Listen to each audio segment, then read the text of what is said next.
नमस्कार, आप देख रहे हैं ऑन न्यूज भारत। बिहार में एनडीए के उम्मीदवार के तौर पर नामांकन करने के बाद राष्ट्रीय लोक मोर्चा के राष्ट्रीय अध्यक्ष उपेंद्र कुशवाहा ने कहा कि हम सदन में जा रहे हैं तो कॉलेजियम के खिलाफ जमकर आवाज़ उठाएंगे। तत्काल कॉलेजियम को हटाया जाए और नई व्यवस्था लाई जाए। इन तमाम मुद्दों के साथ उपेंद्र कुशवाहा ने कहा कि हम एक नया बिगुल फूकेंगे। वहीं इस मौके पर भाजपा की ओर से मनन कुमार मिश्रा भी अपना नामांकन करा। इस मौके पर एनडीए के सभी नेता मौजूद रहे। इस मौके पर बिहार के उप मुख्यमंत्री विजय कुमार सिन्हा और सम्राट चौधरी ने अपनी बातें रखी। चलिए सुनते हैं क्या कहते हैं बिहार के उप मुख्यमंत्री सम्राट चौधरी और विजय कुमार सिन्हा। कॉलेजियम सिस्टम को खत्म करने के लिए लगातार हमने पहले सदन से सड़क तक आवाज उठाई है। इस बार फिर से सदन में जाने का मौका मिला है। हम कॉलेजियम सिस्टम को हटा करके नई व्यवस्था लाने की बात फिर से करेंगे और इसका एक परिणाम तक इसको हम पहुंचाएंगे। राज्यसभा में आपको भेजा जा रहा है, कितनी मजबूती मिलेगी बीजेपी को और क्या कहेंगे, कितनी खुशी है सर? ये समय बताएगा, लेकिन शीर्ष नेताओं ने, माननीय मोदी जी ने, माननीय अमित शाह जी ने, जेपी नड्डा जी ने, भारतीय जनता पार्टी के शीर्ष नेताओं ने ये जो निर्णय लिया है वो कुछ सोच समझ के लिया है और इसका भरपूर फायदा आगामी विधानसभा चुनावों में, उपचुनावों में पार्टी को मिलेगा, यह निश्चित। अभी प्राथमिकता क्या होगी सर? प्राथमिकता पहले होगी पार्टी को मजबूत करना, जनसंपर्क और सरकार को मजबूत करना, जनसंपर्क, बुद्धिजीवियों को पार्टी से ज्यादा जोड़ना और उनकी रुचि पार्टी में ले आना। स्वागत है। पहले से भारतीय जनता पार्टी और एनडीए के प्रत्याशी का चुनाव जीतकर जाना निश्चित था। आज दो नामांकन हुए हैं, आदरणीय उपेंद्र कुशवाहा जी और मनन मिश्रा जी का।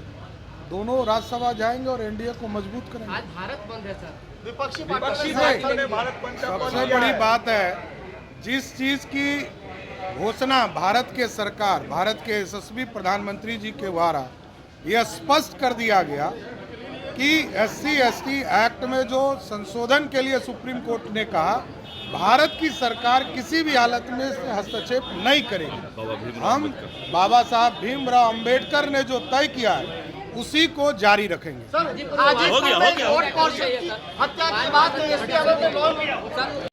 उपेंद्र जी का क्या कहिए? निश्चित तौर पर एनडीए गठबंधन के हमारे दोनों उम्मीदवार को एनडीए गठबंधन के सभी लोगों ने बधाई दिया है। जीत सुनिश्चित है और राज्यसभा में जाने के लिए पूरे एनडीए गठबंधन की ओर से शुभकामना भी है। भारत बंद बुलाया गया है और कई विपक्षी दलों ने भी उसका समर्थन किया है, कैसे देखते हैं इसको? देखिए, ये राष्ट्र को कमज़ोर करने वाले, सामाजिक अराजकता पैदा करने वाले, संविधान विरोधी काम करने वाले मानसिकता के लोग समाज में भ्रम की स्थिति पैदा करते हैं। जो परिवारवाद की जिम्मेदारी को स्थापित रखना चाहते हैं, अपने परिवारवाद और वंशवाद तक संविधान को सिमटाना चाहते हैं, ऐसे मानसिकता के लोग इस तरह के वातावरण बना रहे हैं।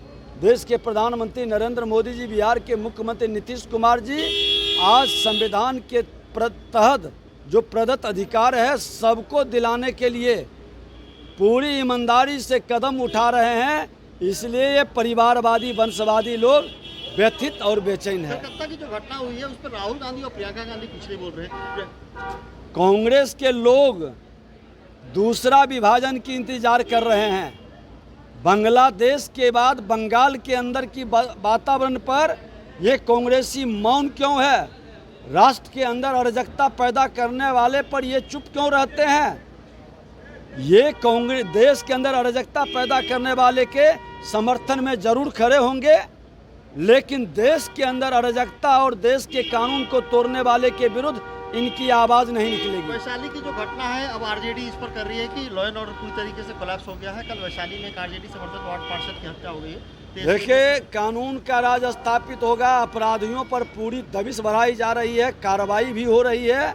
और ये मैं तो बार बार उनको निमंत्रण देता हूँ कि अपराधी का मनोबल बढ़ाने का जो राजद के लोग, कांग्रेस के लोग प्रत्यक्ष अप्रत्यक्ष भूमिका निभाते हैं, मिल बैठ करके क्यों नहीं इस भूमिका को खत्म करने का संकल्प लेते हैं। ज़्यादातर अपराधी किस दल से जुड़ा है, इसकी ईमानदारी से आकर के समीक्षा कर लें। सरकार तो अपनी काम करेगी, किसी को कानून तोड़ने का अधिकार नहीं देगा।